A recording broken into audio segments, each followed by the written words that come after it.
atau kelompok, peristiwa, dinamika sosial, sikap, keyakinan dari persepsi. Oleh karena itu, proses penelitian pendekatan kualitatif dimulai dengan pengembangan asumsi-asumsi dasar, kemudian dikaitkan dengan faedah-faedah pemikiran yang digunakan dalam penelitian. Data yang dikumpulkan dalam survei kemudian diinterpretasikan.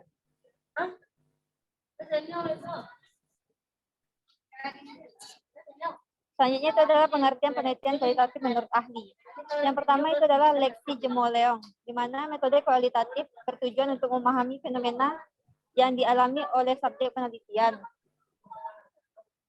Yang kedua itu adalah Sugiono, definisi penelitian pendekatan kualitatif didasarkan pada filosofi positif yang digunakan oleh peneliti untuk mempelajari keadaan objek-objek alam utama, bukan eksperimen.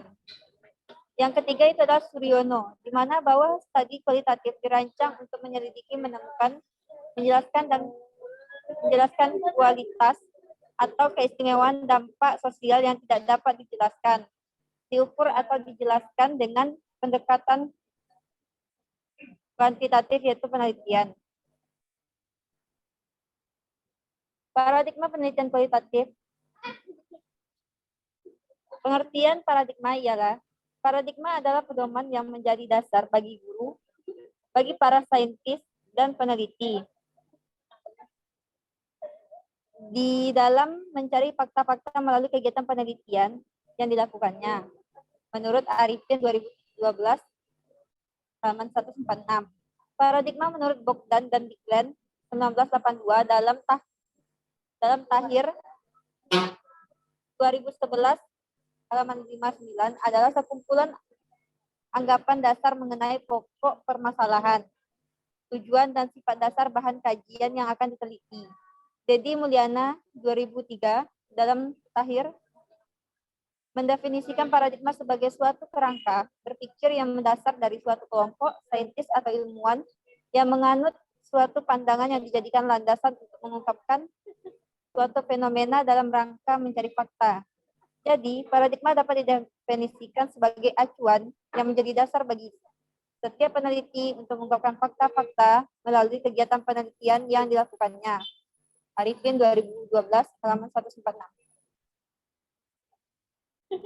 Oke, jenis-jenis paradigma dalam penelitian kualitatif itu ada 3, postpositifisme, konstruktivisme, teori kritis, critical theory. Di mana postpositifisme adalah penelitian tidak bisa mendapatkan fakta dari suatu kenyataan apabila si peneliti membuat jarak distans dengan kenyataan yang ada. Hubungan peneliti dengan realitas harus bersifat interaktif. Konstruktivisme itu adalah kenyataan itu hasil konstruksi atau bentukan dari manusia itu sendiri. Kenyataan itu bersifat ganda, dapat dibentuk dan merupakan suatu keutuhan. Kenyataan ada sebagai hasil bentukan dari kemampuan berpikir seseorang. Yang terakhir itu adalah teori kritis di mana atau critical theory. Itu adalah kenyataan itu sangat berhubungan dengan pengamatan yang tidak dapat dipisahkan satu sama lain, serta nilai-nilai yang dianut oleh pengamat tersebut turut mempengaruhi fakta dari kenyataan tersebut. Karakteristik penelitian yaitu adalah penelitian kualitatif memiliki ciri atau pembeda utama yang terpancar melalui karakteristiknya menurut Satori dan Komariah 2017 halaman 26 itu karakteristik penelitian kualitatif adalah sebagai berikut. Pertama itu memiliki latar alamiah dengan sumber data yang langsung dan instrumen kuncinya adalah penelitinya. Maksudnya pengumpulan data dilakukan langsung terhadap objek atau subjek penelitian dan narasumber partisipan yang dapat memberikan informasi sesuai kebutuhan. Bersifat deskriptif, artinya data atau fakta yang dihimpunkan berbentuk teks, kata, atau penggambaran daripada angka atau statistik seperti pada penelitian kuantitatif. Yang ketiga adalah bekerja dengan fokus. Pada proses dan hasil merupakan keniscayaan, pengujian kualitatif lebih fokus pada cara pencarian informasi. Setelah itu baru bergeser pada hasil penelitian. Yang keempat itu adalah cara analisis data dilakukan secara induktif. Induktif maksudnya adalah menemukan simpulan dalam bentuk utuh dan bermakna dari hasil pecahan berbagai gambaran-gambaran atau fakta-fakta yang telah ditemukan pada saat pengumpulan data. Yang kelima itu adalah menjadikan makna sebagai hal yang esensial. Penelitian kualitatif mementingkan makna dan artinya sehingga penelitian eksplorasi data mendalam dari menemukan makna dari yang terungkap. Yang keenam, fokus studi sebagai batas penelitian. Penempatan fokus studi dalam penelitian sehingga tidak menimbulkan kebingungan dalam memverifikasi, mereduksi, dan menganalisis data. Yang ketujuh itu adalah desain awalnya bersifat tentatif dan verifikatif. Desain penelitian kualitatif tidak dapat ditentukan secara baku dan kaku. Kebakuannya tergantung pada tujuan pencarian data dan fokus tadi yang dieksplorasi, dan baik urutan kegiatan maupun batasan masalah dapat berubah-ubah tergantung pada kondisi dan banyaknya gejala-gejala yang ditemukan selama penelitian. Penelitian kualitatif menggunakan kriteria khusus untuk ukuran keabsahan data. Penelitian kualitatif dapat dianggap terpercaya dan valid karena rekam jejak suatu penelitian memiliki tingkat kepercayaan tinggi antara data satu dengan sumber data lainnya. Tertib secara format dan material, dicatat dalam suatu catatan lapangan yang cermat dan taat asas sehingga orang yang meragukan dapat mengkonfirmasi data dengan mudah. Baik, konsep dasar penelitian kualitatif itu menurut Bond dan Taylor pada tahun 1975 halaman 4 menjelaskan definisi penelitian kualitatif yaitu prosedur penelitian yang menghasilkan data deskriptif tentang orang melalui tulisan dan kata-kata yang diucapkan dari perilaku yang dapat diamati. Setiap penelitian harus berujung pada sistem sintesis pengetahuan yang membantu penelitian dan masyarakat pada umumnya. Menyelesaikan masalah, baik berupa pelurusan konsep, saran tindakan yang harus ditempuh, kebijakan atau pelurusan nilai-nilai yang diyakini masyarakat. Menurut Al-Wasilas tahun 2003 halaman 80. Karena itu penelitian sebagai metode ilmiah adalah jawaban empiris terhadap masalah yang dihadapi dengan sistem, metode, prosedur, dan teknik tertentu. Baik, pertama, penelitian naturalistik. Istilah lain yang sering digunakan dengan penelitian kualitatif adalah penelitian naturalistik. Uba tahun 1985 menggunakan istilah inquiry naturalistik karena ciri yang menonjol dan penelitian kualitatif adalah cara mengamati dan mengumpulkan data yang dilakukan dalam latar atau setting alamiah, artinya tanpa memanipulasi subjek yang diteliti. Metode telah mempunyai sejarah yang lama. Hanya perhatian dalam pendekatan ini belum lama dikembangkan dalam pengkajian pendidikan. Inquiry naturalistik digolongkan ke dalam penelitian kualitatif untuk membedakan dari penelitian kuantitatif. Perbedaannya terutama terletak pada paradigma yang digunakan dalam melihat realita atau sesuatu yang menjadi objek studi. Paradigma adalah pandangan terhadap sesuatu. Dalam hal ini mencakup keyakinan terhadap sifat dasar dari realita yang diamati. Penelitian yang diteliti peranan atau pengaruh dari nilai-nilai yang dianut peneliti serta variabel lainnya. Kedua, kapan menggunakan penelitian naturalistik? Dalam menggunakan prosedur penelitian yang akan digunakan masing-masing situasi penelitian memerlukan analisis yang sesama sesuai dengan kebutuhan yang spesifik, dan PTP penelitian menemukan analisis yang sesama. PTP informasi yang dibutuhkan. Berikut beberapa tipe informasi yang dapat dibedakan dan dipertimbangkan apakah inquiry naturalistik tepat digunakan atau tidak.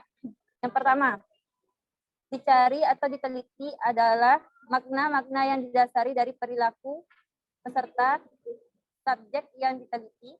Maksudnya, apakah latar belakang atau hakikat perilaku yang diamati. Yang kedua, yang diinginkan adalah deskripsi dari latar belakang kompleks dan interaksi dari peserta. Usaha-usaha penelitian bertujuan untuk mengidentifikasi serta mengumpulkan tipe-tipe informasi baru.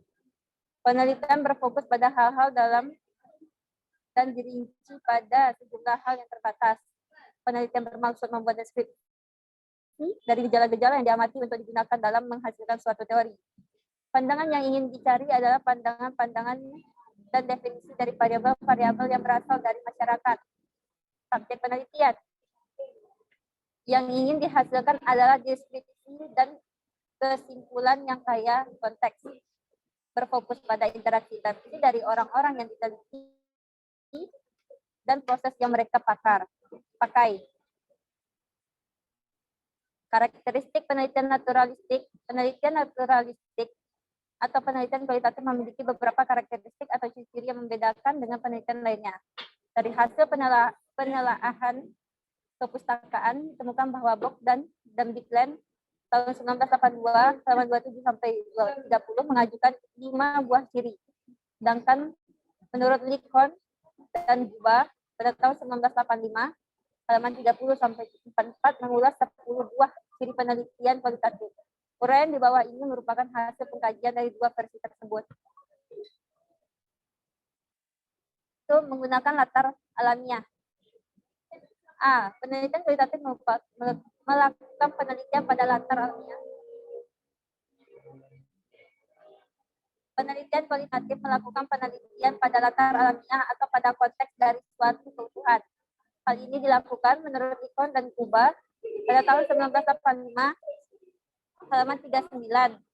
Karena ontologi alamiah menghendaki adanya kenyataan-kenyataan sebagai kebutuhan yang tidak dapat dipahami jika tidak dipisahkan dari konteksnya. Konsep sangat menentukan dalam menetapkan apakah suatu penemuan mempunyai arti dalam konteks lainnya, yang berarti bahwa suatu fenomenal harus diteliti dan dalam keseluruhan pengaruh lapangan.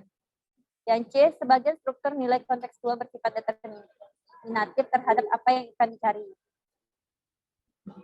Menjadikan manusia sebagai alat atau instrumen. Penelitian sendiri atau dengan bantuan orang lain merupakan alat pengumpulan data utama.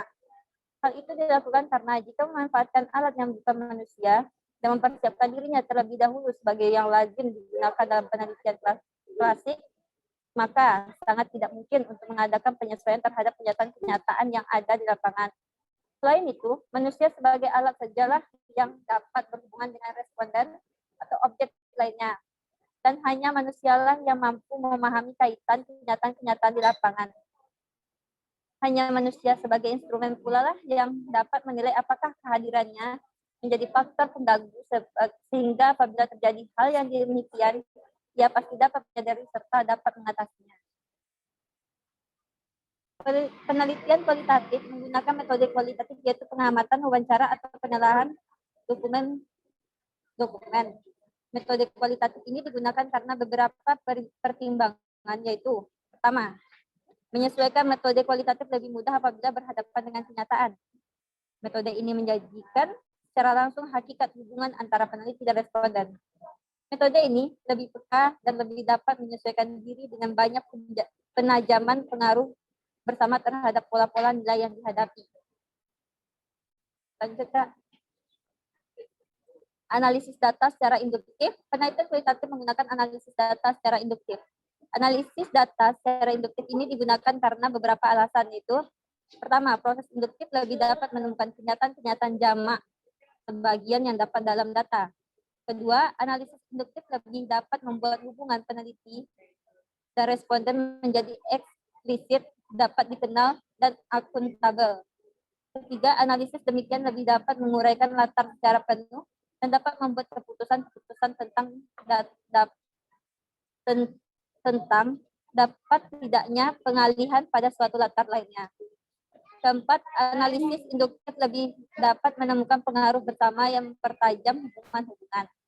Yang kelima, analisis demikian dapat memperhitungkan nilai-nilai secara eksplisit sebagai bagian dari struktur analitik.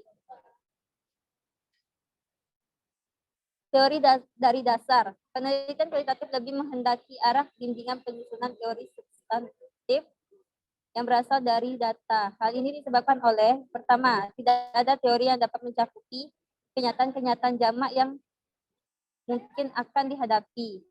Penelitian ini mempercayai apa yang dilihat sehingga ia berusaha untuk sejauh mungkin dari netral. Teori dasar lebih dapat responsif terhadap nilai-nilai kontekstual. Dengan menggunakan analisis secara induktif, berarti bahwa upaya pencarian data bukan dimaksud untuk membuktikan hipotesis yang telah dirumuskan. Untuk membuktikan hipotesis yang telah dirumuskan sebelum penelitian diadakan, analisis ini lebih merupakan pembentukan abstraksi terhadap bagian-bagian yang telah dikumpulkan. Kemudian dikelompokkan, jadi penyusunan teori di sini berasal dari bawah ke atas.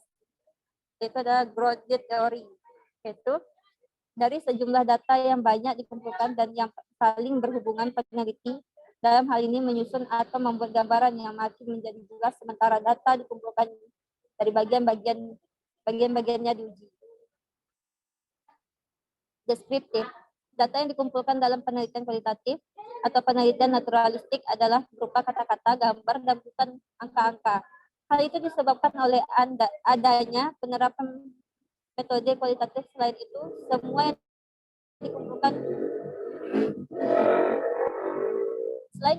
yang dikumpulkan berkemungkinan menjadi kunci terhadap apa yang sudah diteliti. Proses lebih dipentingkan daripada hasil. Di sini adalah segi proses dalam penelitian kualitatif.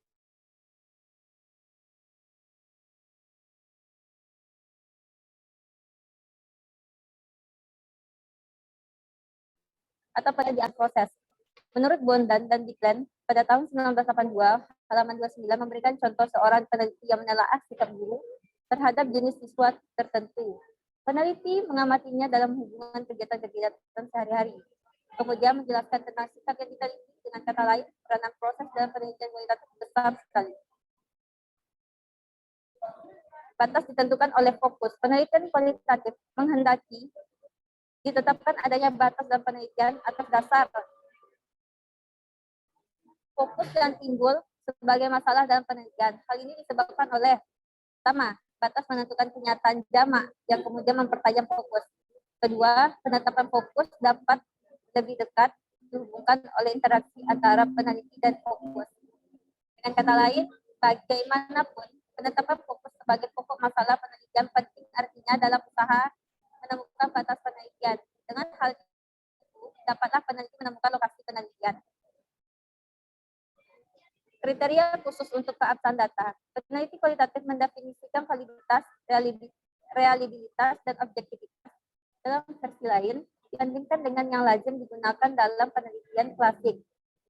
Menurut Lincoln dan Guba pada tahun 1985, halaman 43, hal itu disebabkan oleh validitas internal secara lama telah gagal karena hal itu menggunakan isomorfisme antara hasil penelitian dan kenyataan tunggal di mana penelitian dapat dikonvergenesikan. Validitas eksternal gagal karena tidak taat asas dengan aksioma dasar dari generalisasi.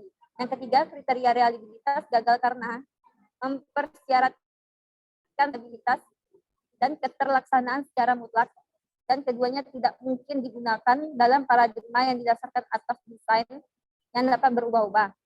Yang keempat, kriteria objektivitas gagal karena peneliti kuantitatif justru memberi kesempatan interaksi antara peneliti, responden,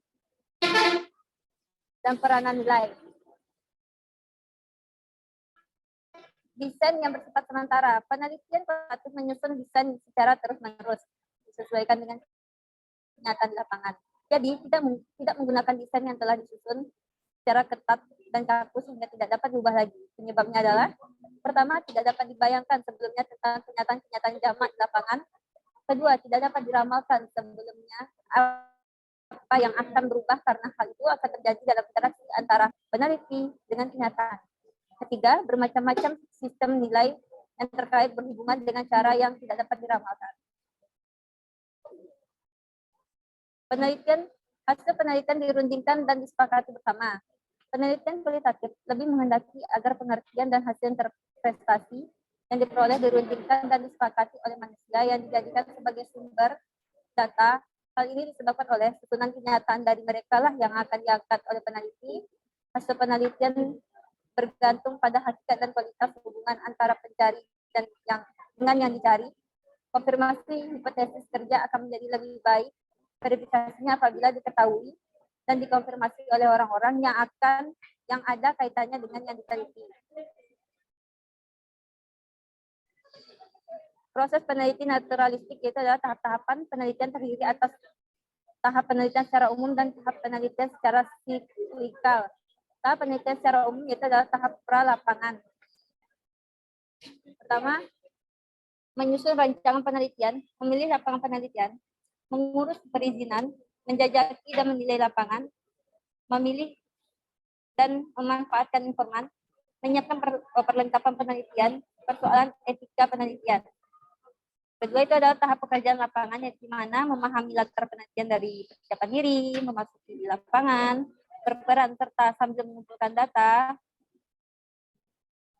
Yang terakhir itu adalah tahap analisis data, tahap penelitian secara siklikal, tahap penelitian kualitatif dalam etnografi lebih banyak mengikuti model dan proses penelitian menurut Spradley.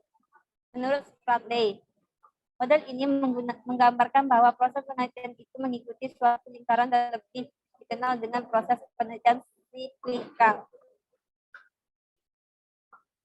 Baik. Selanjutnya adalah contoh kasus penelitian naturalistik, Teachers, Kit and Conflict, Ethnographic of Junior High School oleh Janet Davis dari studi kasus yang diketahui bahwa isinya menyangkut guru, siswa, dan konflik di sebuah SMP di Amerika Serikat. Sekolah itu terletak di bagian tengah barat Amerika Serikat. Siswanya berjumlah 700 orang yang terdiri dari orang kulit putih dan orang kulit hitam. Jumlah guru di sana adalah 40 orang. Dalam rangka perbaikan pendidikan di sekolah negeri, Janet ingin mengetahui pandangan siswa mengenai sekolah mereka. Untuk itu, Janet mempelajari kebudayaan siswa perempuan kelas 8. Dia mulai dengan mendengarkan konsep-konsep yang dipakai oleh siswa perempuan ini ketika mereka memaparkan pengalaman-pengalaman mereka di sekolah. Dari hasil wawancaranya, dia dapat menangkap bahwa ada konflik di sekolah, walaupun dia sendiri tidak pernah memancing tentang itu. Siswa melihat guru-guru sebagai orang yang memaksa mereka melakukan berbagai hal, dan mereka bereaksi dengan menyakiti atau menjadi kesayangan guru-guru. Dalam laporannya, Janet mengungkapkan kompleksitas makna-makna yang membentuk kompleksitas interaksi antara guru-guru dan siswa.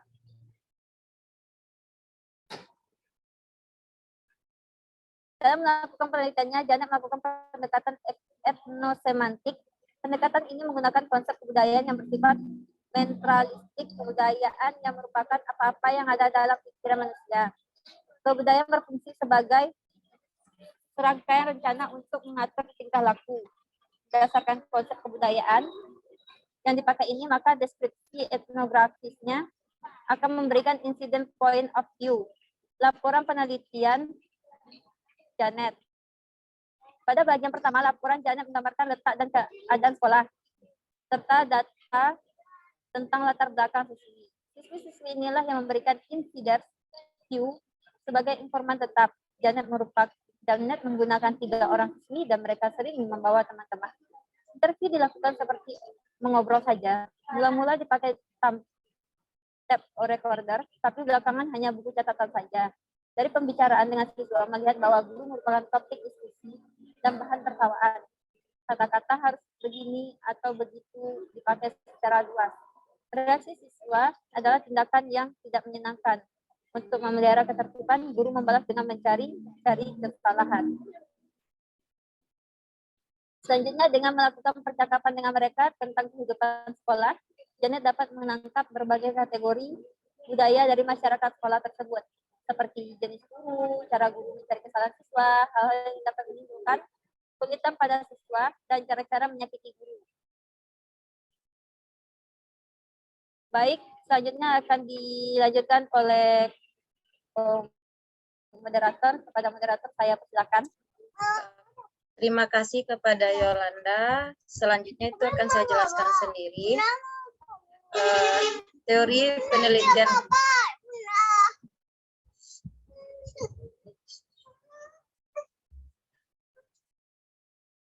teori penelitian kualitatif. Yang pertama, fenomenologi.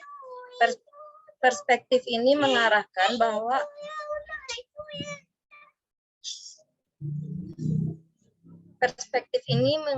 bahwa apa yang dicari peneliti dalam kegiatan penelitiannya, bagaimana melakukan kegiatan dalam situasi penelitian, dan bagaimana peneliti menafsir beragam informasi yang telah digali dan dicatat, semuanya bergantung pada perspektif teoritis yang digunakannya.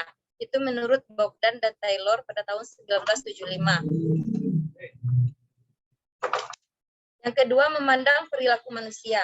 Apa yang mereka katakan dan apa yang mereka lakukan adalah sebagai suatu produk dan bagaimana orang melakukan tafsir terhadap dunia mereka sendiri. Ketiga, tugas penelitian kualitatif adalah untuk menangkap proses tersebut dan untuk itu diperlukan apa yang disebut oleh Weber Verstehen atau pemahaman empatik dengan cara merasa berada di dalam diri orang lain, yaitu kemampuan untuk memproduksi diri di dalam pikiran orang, perasaan, motif yang menjadi latar belakang kegiatannya. Yang keempat, penelitian dengan pendekatan fenomenologi berusaha untuk memahami makna dari berbagai peristiwa dan interaksi manusia di dalam situasinya yang khusus. Penelitian dengan cara ini dimulai dengan sikap diam dan terbuka tanpa prasangka. Para penganut fenomenologi percaya bahwa ada berbagai cara bagi manusia untuk menginterpretasikan pengalamannya sehari-hari lewat interaksi dengan orang lain. Dan makna pengalamannya itulah yang menyusun realitas bagi dirinya. Oleh karena itu, diyakini bahwa realitas terbentuk dari interaksi sosial yang telah dilakukannya, atau sosialisasi konstruktif. Atas dasar itu, penelitian kualitatif bertujuan untuk mendapatkan pengertian atas subjeknya dari pandangan subjek itu sendiri.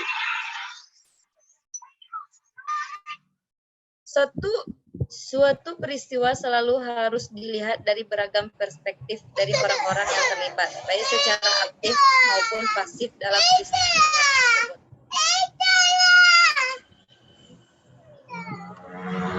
Cara pandang ini membentuk. Itu yang belum unmute siapa? Oh, itu Wisna ya, anaknya ya. Oh iya. Diitukan dulu sama Maaf Ibu mengganggu, soalnya nggak ada yang jaga Bu, jadi Wisna sambil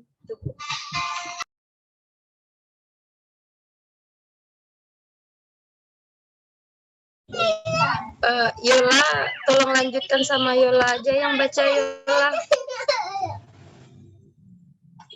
Baik Kak, sampai mana tadi Kak? Gak ada suaranya Kak.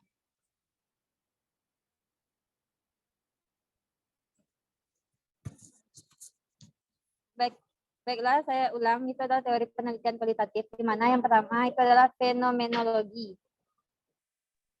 Perspektif ini mengarahkan. Tidak usah diulang, menghabiskan waktu, dilanjutkan saja.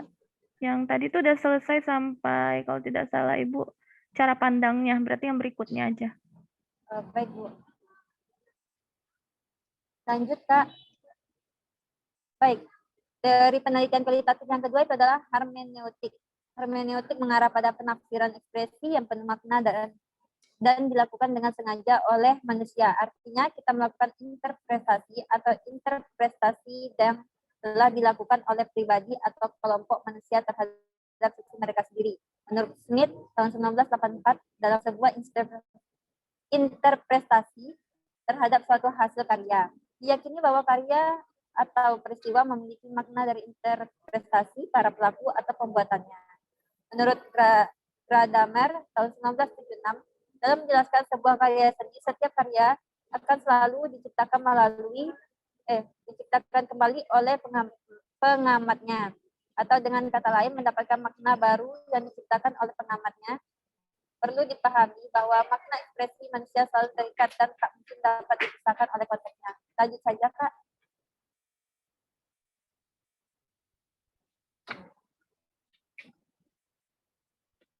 Hermeneutik mempersyaratkan suatu aktivitas konstan dari interpretasi antara bagian dengan keseluruhannya yang merupakan suatu proses tanpa awal dan juga tanpa akhir. Oleh karena itu, dalam penelitian kualitatif, seorang peneliti hanya dapat menyajikan suatu interpretasi berdasarkan pada nilai minat dan tujuan atas interpretasinya. Orang lain atau subjek yang diteliti juga didasarkan pada nilai-nilai minat dan tujuan mereka sendiri. Menurut Smith dan Hessusius tahun 1986, validitas keputusan mengenal suatu konteks antar subjektif, termasuk di dalamnya juga melibatkan interpretasi penelitiannya. Pola kerja semacam inilah yang menyebabkan peneliti kualitatif bersifat multi-perspektif untuk mendapatkan kesimpulan makna mengenal suatu yang bersifat intersubjektif. Hubungan antara peneliti dengan yang diteliti tidak linear, tetapi terjadi secara dialektik interaktif. Jadi dalam hermeneutik tidak ada tafsir tunggal yang dapat menyatakan pandangan keseluruhan. Maka sejauh yang dapat didukung oleh fenomenanya adalah sangat mungkin keragaman tafsir yang terjadi dapat digabungkan ke dalam penafsiran makna yang lebih kaya. Yang ketiga itu adalah interaksi simbolik, asumsi bahwa pengalaman manusia diperoleh lewat interpretasi. Objek, situasi, orang, dan peristiwa tidak memiliki maknanya sendiri. Adanya dan terjadinya makna dari berbagai hal tersebut karena diberi berdasarkan interpretasi dari orang yang terlibat. Di dalam melakukan interpretasi, seorang dapat menggunakan bantuan orang lain dalam aktivitas dan pergaulan hidupnya sehari-hari, baik dengan orang dengan masa lampau yang berbeda, misalnya para penulis, anggota keluarga, serta orang lain yang dijumpai di tempat kerja, tempat bermain, maupun dalam informasi tertulis. Lanjut, Kak. Yang keempat itu adalah etnometodologi. Etnometodologi lebih sering menekankan pada subjek pokok yang diteliti dan biasanya kurang menyatakan atau menjelaskan metode yang digunakan oleh para penelitinya. Ia merupakan studi tentang bagaimana individu menciptakan dan memahami kehidupan sehari-harinya atau metode pencapaian yang digunakan dalam kehidupan mereka sehari-hari. Subjek penelitiannya adalah orang atau kelompok dalam berbagai situasi khusus. Dalam masyarakat kita, para peneliti berusaha mengerti bagaimana orang memandang dan merumuskan struktur di kehidupan sendiri sehari-hari. Yang kelima adalah teori budaya etnografi, di mana budaya merupakan pengetahuan yang diperoleh seseorang dan digunakan untuk menginterpretasikan pengalaman yang menghasilkan perilakunya. Menurut Spradley tahun 1980, apa yang dilakukan dan mengapa orang melakukan berbagai hal dalam kehidupan selalu didasarkan pada definisi menurut pandangan sendiri yang dipengaruhi secara kuat oleh latar belakang budayanya. Yang khusus, budaya yang berbeda melatih orang secara berbeda pula di dalam menangkapnya. Di dalam menangkap makna persepsi. Menurut Knober tahun 1971, karena kebudayaan merupakan cara khusus dalam membantu pikiran dan pandangan manusia. Menurut Cohen tahun 1970. Strategi pengumpulan data itu pertama adalah wawancara. Wawancara merupakan salah satu teknik yang dapat digunakan untuk mengumpulkan data penelitian. Secara sederhana dapat dikatakan bahwa wawancara interview adalah suatu kejadian atau suatu proses interaksi antara pewawancara, interviewer, dan sumber informasi atau yang mewawancarai interview melalui komunikasi langsung. Menurut Yusuf 2014, metode wawancara atau interview juga merupakan proses memperoleh keterangan untuk tujuan penelitian dengan cara tanya jawab sambil bertatap muka antara pewawancara dengan responden atau orang yang diwawancarai, dengan atau tanpa menggunakan pedoman atau gue wawancara. Wawancara bertujuan mencatat opini, perasaan, emosi, dan hal lain berkaitan dengan individu yang ada dalam organisasi. Teknis pelaksanaan wawancara dapat dilakukan secara sistematis atau tidak sistematis. Yang dimaksud secara sistematis, wawancara dilakukan dengan terlebih dahulu peneliti menyusun instrumen pedoman wawancara disebut tidak sistematis, maka peneliti melakukan wawancara secara langsung tanpa terlebih dahulu menyusun instrumen pedoman wawancara. Berdasarkan pengalaman wawancara yang penulis lakukan, terdapat beberapa kiat-kiat sebagai berikut. Ciptakan suasana wawancara yang kondusif dan tidak tegang. Cari waktu dan tempat yang telah disepakati dengan informan. Mulai bertanya dari hal-hal sederhana hingga ke yang serius. Bersikap hormat dan ramah terhadap informan. Tidak menyangkal informasi yang diberikan informan. Tidak menanyakan hal-hal yang bersifat pribadi yang tidak ada hubungannya dengan masalah atau tema penelitian.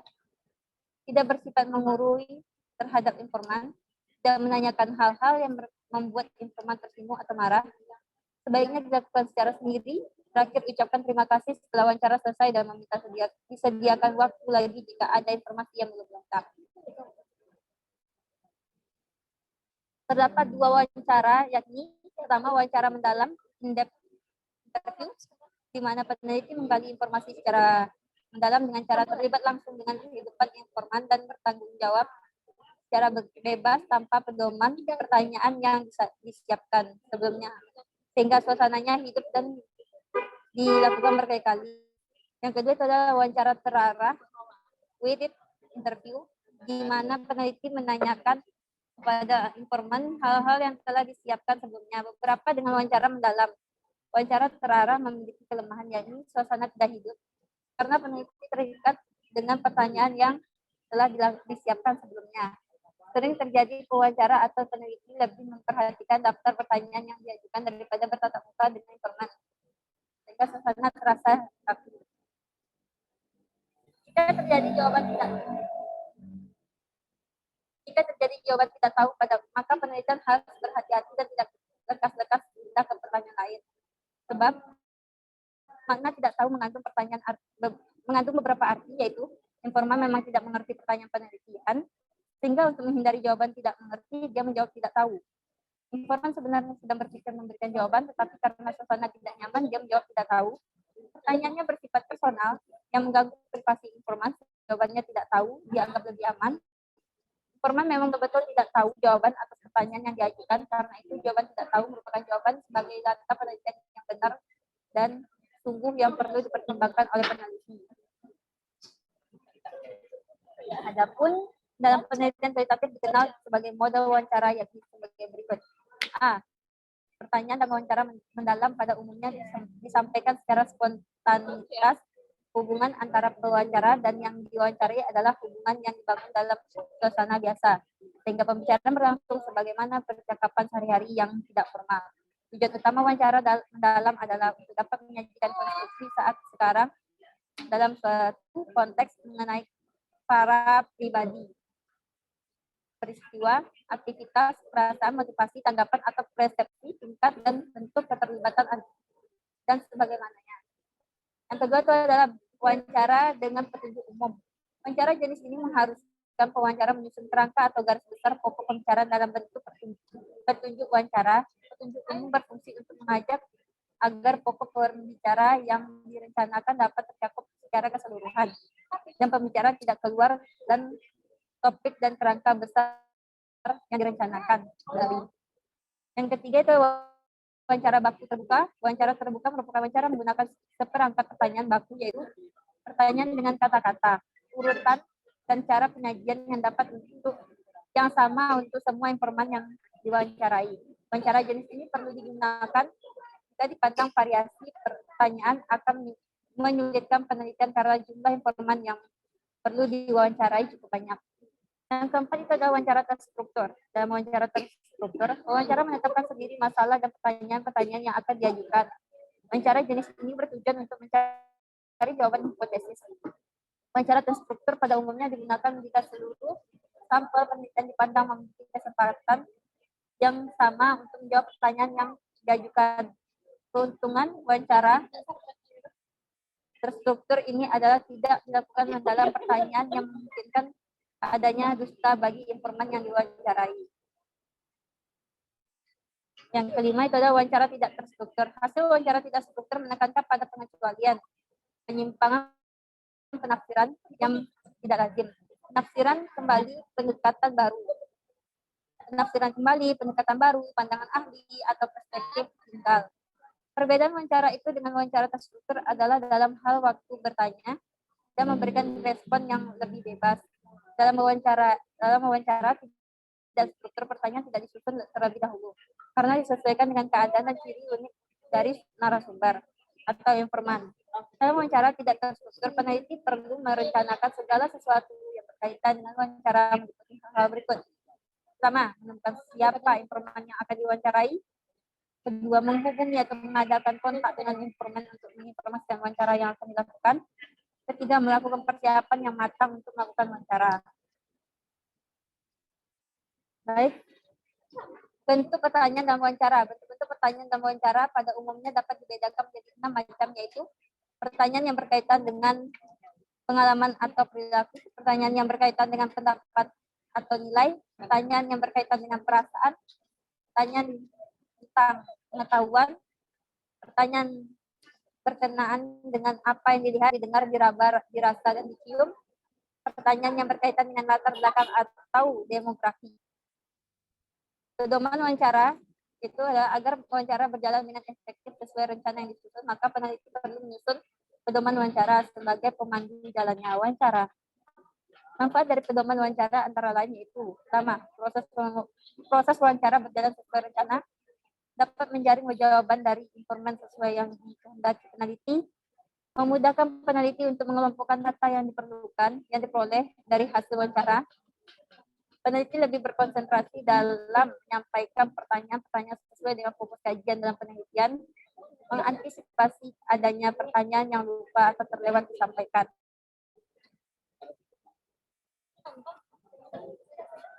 Kelebihan dan kekurangan wawancara itu adalah kelebihan teknik wawancara dalam pengumpulan data penelitian sebagai berikut.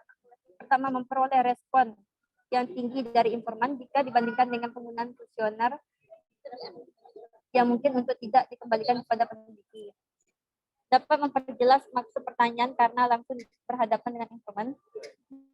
Dapat sekaligus melakukan observasi terhadap hal-hal yang dibutuhkan. Bersifat fleksibel, dapat mengulang pertanyaan untuk membuktikan jawaban. Dapat menggali informasi yang bersifat non-verbal. Dapat menyampaikan pertanyaan secara spontanitas. Dapat dipastikan untuk mendapatkan jawaban. Dapat menyampaikan berbagai bentuk pertanyaan. Mempermudah informan dalam pertanyaan yang kompleks. Adapun kelemahan dari teknik wawancara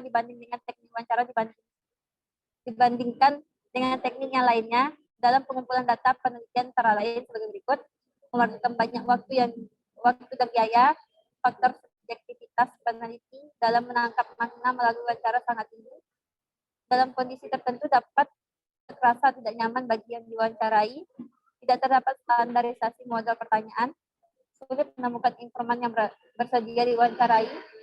Untuk mendapatkan data hasil wawancara yang valid sehingga dapat digunakan sebagai dasar penarikan kesimpulan penelitian, maka peneliti perlu melakukan triangulasi.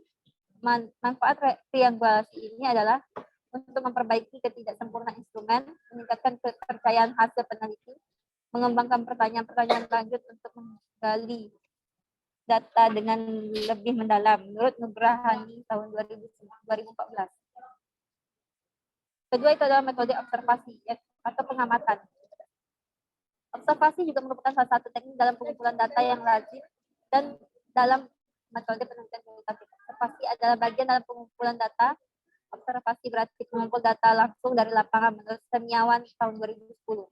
Sedangkan menurut Zainal Arifin dalam buku Kristanto 2018, observasi adalah suatu proses yang didahului dengan pengamatan kemudian pencatatan bersifat sistematis, logis, objektif, dan rasional terhadap berbagai macam fenomena dalam situasi yang sebenarnya maupun situasi buatan. Metode observasi atau pengamatan adalah kegiatan keseharian manusia dengan menggunakan panca indera mata yang dibantu dengan panca indera lainnya. Kunci keberhasilan observasi sebagai teknik pengumpulan data sangat banyak ditentukan pengamat sendiri. Sebab pengamat melihat, mendengar, mencium, atau mendengarkan suatu objek penelitian dan kemudian ia menyimpulkan dan apa yang ia amati itu. Pengamat adalah kunci keberhasilan dan ketepatan hasil penelitian menurut Yusuf 2014. Observasi untuk tujuan empiris mempunyai tujuan bermacam-macam. Observasi juga memiliki fungsi bervariasi. Tujuan dari observasi berupa deskripsi, melahirkan teori dari hipotesis pada penelitian kualitatif, atau menguji teori dan hipotesis pada penelitian kuantitatif. Fungsi observasi secara lebih rinci terdiri dan deskripsi, mengisi dan memberikan data yang dapat digeneralisasikan. Deskripsi berarti observasi digunakan untuk menjelaskan, memberikan, dan merinci gejala yang terjadi, seperti seorang laboran menjelaskan prosedur kerja atom hidrogen, atau ahli komunikasi menjelaskan cara rinci prosedur kerja di stasiun televisi. Isi data memiliki maksud bahwa observasi yang dilakukan berfungsi melengkapi informan ilmiah atau gejala sosial yang diteliti melalui teknik-teknik penelitian.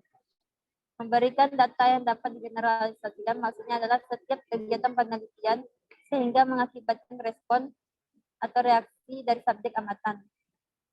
Dari gejala-gejala yang ada, peneliti dapat mengambil kesimpulan umum dari gejala-gejala tersebut menurut Hasanah 2017.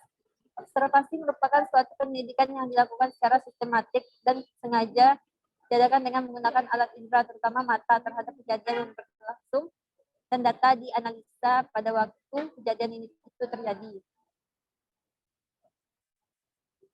Maksud utama observasi adalah menggambarkan keadaan yang diobservasi. Kualitas penelitian ditentukan oleh seberapa jauh dan mendalam peneliti mengerti tentang situasi dan konteks dan menggambarkan sealamnya mungkin menurut Seniawan tahun 2010.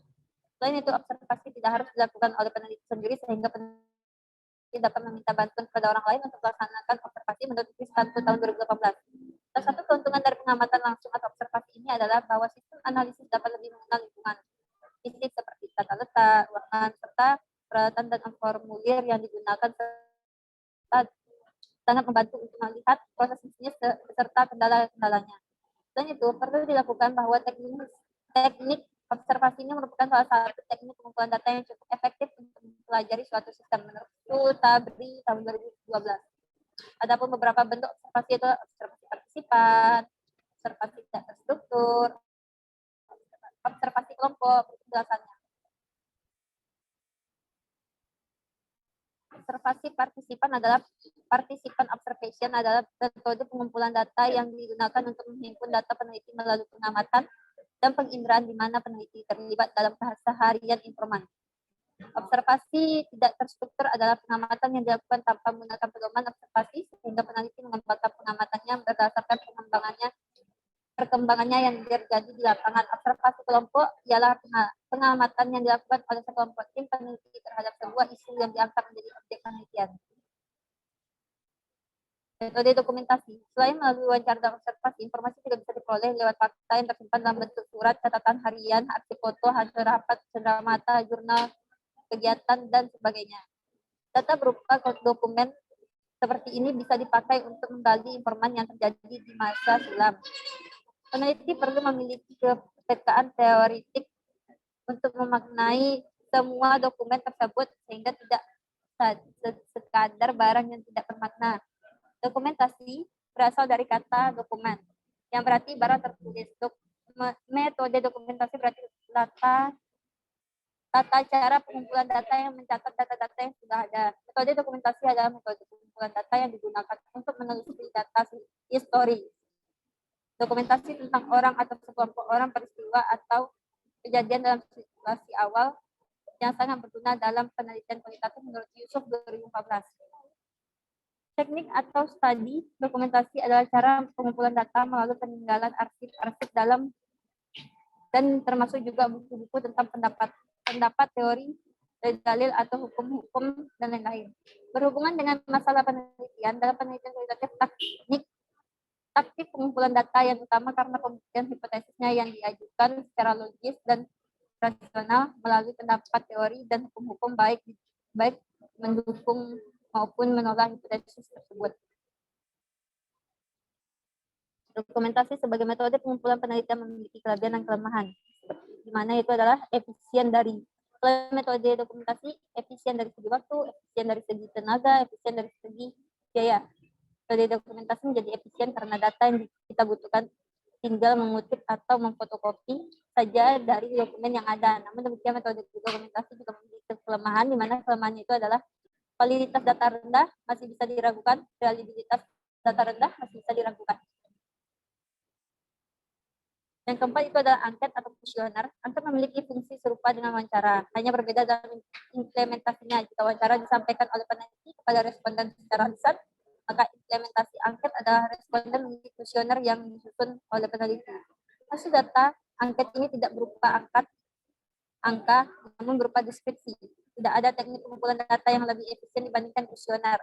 Adapun petunjuk untuk membuat daftar pertanyaan adalah menurut Sutabri tahun 2012. Pertama, rencanakanlah terlebih dahulu fakta atau opini apa saja yang dikumpulkan.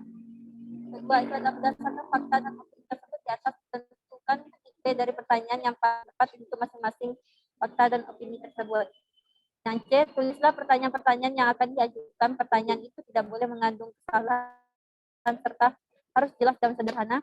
Keempat, lakukan uji coba atas pertanyaan itu ke beberapa responden terlebih dahulu, hanya dua atau tiga orang.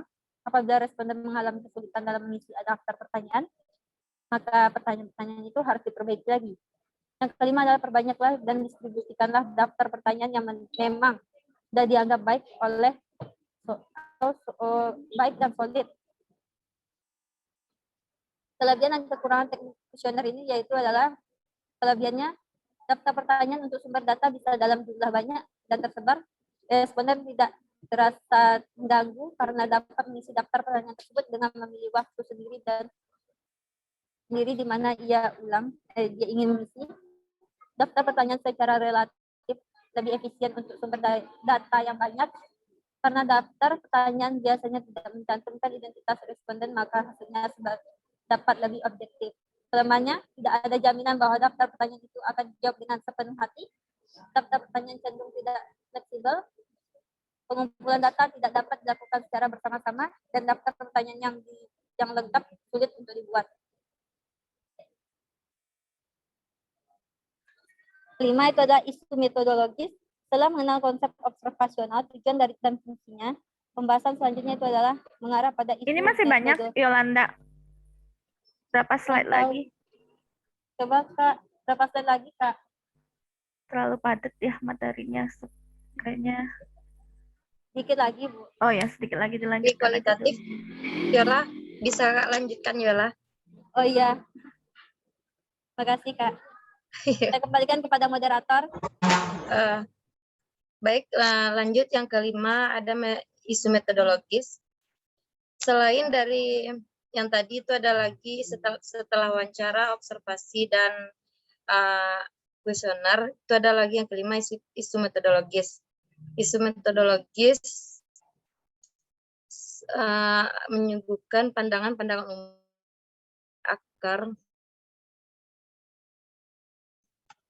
mengenai akar teoritis dari teknik observasional melibatkan para praktisi kontemporer. Para ilmuwan kontemporer bagaimanapun telah memberikan akar pandangan bervariasi mengenai aktivitas observasi.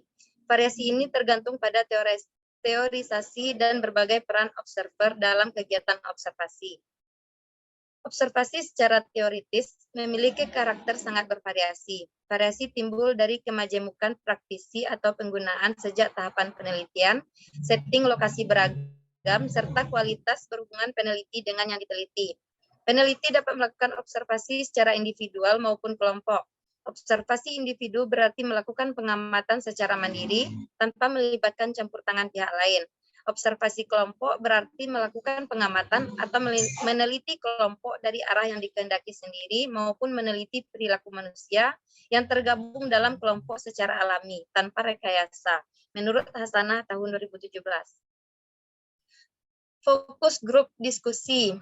Metode terakhir untuk pengumpulan data ialah lewat diskusi terpusat atau focus group discussion, yaitu upaya menemukan makna sebuah isu oleh sekelompok orang lewat diskusi untuk menghindari diri pemaknaan yang salah oleh seorang peneliti. Misalnya, sekelompok peneliti mendiskusikan hasil ujian nasional tahun 2011, di mana nilai rata-rata siswa pada mata pelajaran bahasa Indonesia rendah. Untuk menghindari pemaknaan secara subjektif oleh seorang peneliti, maka dibentuk kelompok diskusi yang terdiri atas beberapa orang peneliti. Dengan beberapa orang mengkaji sebuah isu, diharapkan akan diperoleh hasil pemaknaan yang lebih objektif. Metode FGD banyak digunakan oleh para peneliti untuk mengeksplorasi suatu rentang fenomena pengalaman hidup sepanjang siklus hidup manusia melalui interaksi sosial dirinya dalam kelompoknya. Itu menurut Bradman tahun 2005, Oluwatosin 2005, dan Van Teijelingen dan from 2006. Pendefinisian metode FGD berhubungan erat dengan alasan atau justifikasi utama penggunaan FGD itu sendiri sebagai metode pengumpulan data dari suatu penelitian. Justifikasi utama penggunaan FGD adalah memperoleh data atau informasi yang kaya akan berbagai pengalaman sosial dari interaksi para individu yang dalam suatu kelompok diskusi. Definisi awal tentang metode FGD menurut Kitzinger dan Barbour adalah melakukan eksplorasi suatu isu atau fenomena khusus dari diskusi suatu kelompok individu yang berfokus pada aktivitas bersama di antara para individu yang terlibat di dalamnya untuk menghasilkan suatu kesepakatan bersama. Tujuan utamanya adalah memperoleh interaksi data yang dihasilkan dari suatu diskusi sekelompok partisipan atau responden dalam hal meningkatkan kedalaman informasi menyikap berbagai aspek suatu fenomena kehidupan, sehingga fenomena tersebut dapat didefinisikan dan diberi penjelasan. Metode FGD merupakan salah satu metode pengumpulan data penelitian dengan hasil akhir memberikan data yang berasal dari hasil interaksi sejumlah partisipan suatu penelitian. Seperti umumnya metode pengumpulan data lainnya. Berbeda dengan metode pengumpul data lainnya, metode FGD memiliki sejumlah karakteristik, diantaranya merupakan metode pengumpul data untuk jenis penelitian kualitatif dan data dihasilkan berasal dari eksplorasi interaksi sosial yang terjadi ketika proses diskusi yang dilakukan para informan yang terlibat. Menurut Lehop, Polans, dan Dedelin pada tahun 2006. Karakteristik pelaksanaan kegiatan FGD dilakukan secara objektif dan bersifat eksternal. FGD membutuhkan fasilitator atau moderator terlatih dan terandalkan. Ini boleh Ibu potong saja, soalnya udah terlalu banyak juga ya yang dipaparkan dari sebelumnya, dari tadi. Boleh stop screen dulu, Wisna. Ini berapa slide lagi? 5 sampai 6 mungkin ya? Oh, iya, Ibu komentari dulu. Apa namanya? Sebenarnya kalau membuat PPT dalam menguraikan sesuatu itu sebaiknya pointer-pointer atau tabel-tabel. Tadi Ibu berharapnya begini tuh. Ya udah ada Ibu ya masuk ya. Tadi Ibu berharapnya tadi mahasiswa itu kayak membuat tabel, misalnya penelitian deskriptif gitu ya. Jenisnya apa gitu ya, atau boleh Ibu coba mau share screen dulu. Bentar. Dibuka dulu yang gambarnya.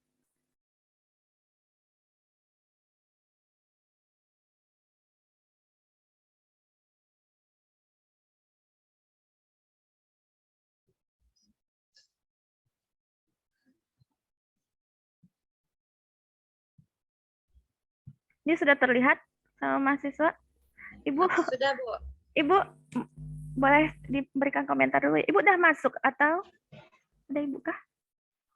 Sudah, Ibu, udah di dalam. Oh iya. Ya bisa, Bu. Udah, Ibu, udah di dalam. Oh, udah di dalam. Mengamati. Apa Ibu mau komentar dulu, Bu? Atau dilanjut dulu? Nggak apa-apa. Lanjut aja. Oh, dikomentar dulu ya, Bu. Oh ya.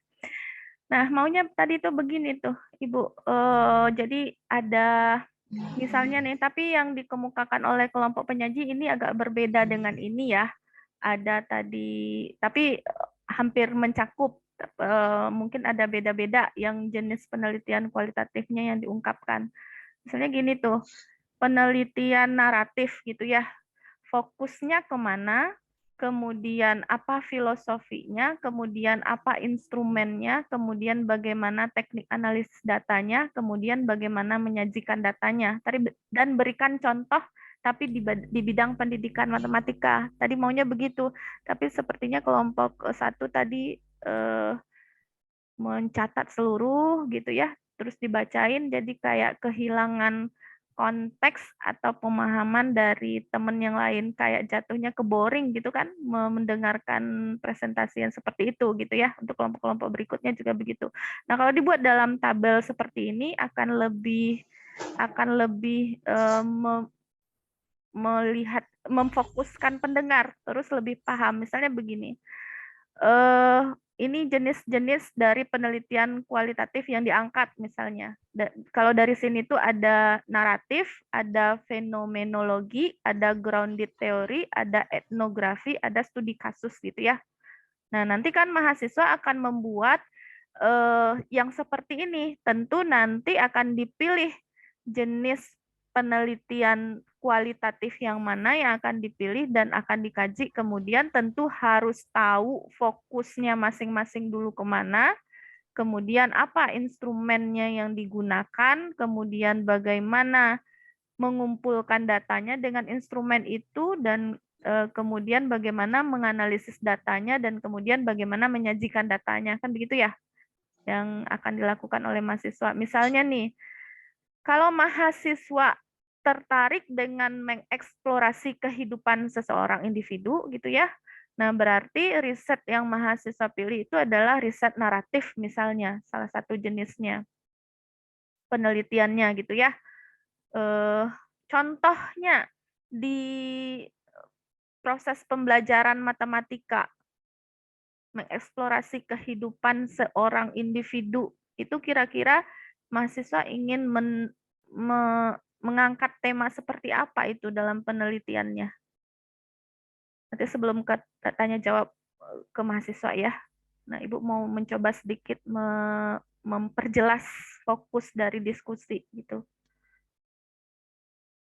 Mengeksplorasi kehidupan seorang individu misalnya.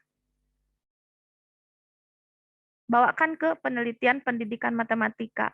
Pernah baca sesuatu nggak? Pernah membaca tulisan yang seperti ini? Ibu pernah baca tulisan yang mengeksplorasi kehidupan seorang individu, misalnya bagaimana nilai matematika gitu ya, nilai matematika anak seorang petani misalnya, atau anak seorang pedagang, tapi lebih ke individu, perjalanan individunya itu yang digali. Misalnya bagaimana lingkungan di pertanian gitu ya, anak di daerah, tapi satu orang itu aja udah boleh tuh kalau untuk diangkat gitu ya, satu orang. Terus apakah ada pengaruh diceritakan bagaimana dia menghadapi masalah di dalam pembelajaran, bagaimana fokusnya dalam pembelajaran gitu. Tapi sangat jarang orang yang mengangkat ini dalam proses pembelajaran matematika, tapi bisa gitu. Yang paling banyak sih ini ketokohan kayak penemu gitu ya, penemu misalnya penemu. Kalau di sejarah matematika itu kemarin itu kami membuat sebuah tulisan ya, tulisan naratif, misalnya penemu dari misalnya Pitagoras, teorema Pitagoras ya, bagaimana dia dilahirkan si Pitagoras itu, bagaimana proses dia menemukan rumusan Pitagoras itu, bagaimana perjalanannya, itu lebih cocok di sana sih, dan bagaimana penerapannya dalam kehidupan masa kini gitu, dari zaman primitif atau dari zaman sebelum-sebelumnya sampai kepada aplikasi dari teorema Pitagoras itu dalam matematika sekarang. Nah, itu kemarin dicoba buat oleh mahasiswa yang ngambil sejarah matematika. Itu mungkin bisa dikaitkan ke matematikanya gitu. Nah, begitu juga dengan misalnya fenomenologi. Nah, mahasiswa ingin membuat yang seperti apa ini penelitian yang begini itu, memahami esensi dari pengalaman. Berarti dari pengalaman-pengalaman yang tadi tuh yang diangkat oleh kelompok penyaji tadi kan, ada yang fenomenologi kan, yang guru tadi itu. Guru di mana tadi tuh? Di daerah terbelakang ya. Untuk melihat bagaimana perilaku siswanya di dalam proses pembelajaran matematika, bagaimana melihat bagaimana siswa itu sopan santunnya ke guru, bagaimana melihat siswa itu mungkin menghadapi proses pembelajaran matematika, tapi daerahnya daerah yang belakang supaya lebih menarik kan pengalaman-pengalaman yang seperti apa. Atau kemarin Ibu juga ada cerita kalau nggak salah bagaimana pengalaman mengajarkan matematika untuk penjumlahan aja tuh yang berhutang kemarin itu ya. Nah, itu berdasarkan pengalaman mengajar. Tapi ini lebih ke bagaimana dia menjalani proses kehidupannya itu berdasarkan pengalaman-pengalamannya sebelumnya mengajar di daerah terbelakang misalnya, bagaimana dia mengajar siswa-siswa yang berkebutuhan khusus misalnya di bidang pendidikan matematika. Nah, kemudian grounded theory. Nah, menurut Ibu ini nih yang paling mudah dilakukan. Mungkin Ibu akan memberikan sebuah contoh satu ya, yang untuk yang grounded theory ini karena ada penelitian Ibu yang memang kemarin itu fokus di situ. Nih.